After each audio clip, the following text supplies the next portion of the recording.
Crews could be getting a helping hand from Mother Nature as they clean up the thousands of gallons of oil. So what does it take to get a mess like that mopped up? John Donnelly getting a first-hand view of the efforts live from the island. John, pretty massive project by most standards. Yeah, but not for right here, because right here the beach is actually quite clean, and you can actually see there's no oil whatsoever here to be found. And then you can actually see off, it's hard to see now because the sun has come up, it's usually when the lights are on. About half the ships that were out there have now moved in and out because they've opened the ship channel. But that's only part of the story. The question is, what has this oil slick that appears to have moved out of the area left behind? And for that, I have Scott Smith with Water Defense. Tell me, again, the surface is only the surface, isn't it? What's the rest of the story? That's correct. Life is in the water column. The water column is beneath the surface above the bottom, and it's constantly moving.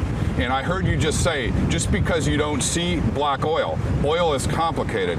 Oil and water should not mix. That's the bottom line, and here's why. There are molecules in the oil that are heavier than water. These molecules sink in the water column. There are chemicals that come out of the ground in oil that get put in it that are clear, colorless, and odorless.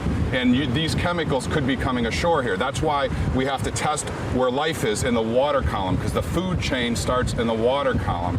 And we are testing for what accumulates over time. Talk about that, because I was saying earlier this morning, this could take a while to play out. We don't know the extent of the damage yet. And you're trying to test right now to see that, right? Exactly. And and we're trying to test what accumulates over time.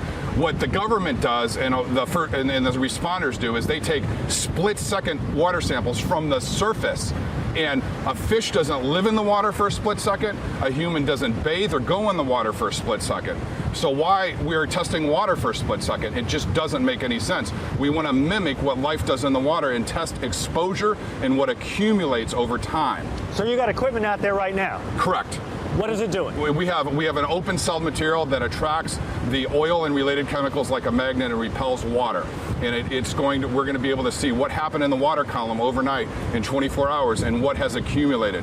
And metals, we were just at a spill in Oak Glen, Ohio last week. In this similar oil to what spilled here, mercury at levels 200 times what the EPA threshold is. So mercury is the concern here. That obviously sinks in the water column. Metals are in all this oil. So it's a great concern here as to what is in the water. Okay, and they're going to be pulling some of that testing equipment out later today and then sending it to a lab for analysis. So hopefully we'll know very soon what is left behind. Of course, no one wants mercury, no one wants all those other chemicals, so we'll just have to wait and see.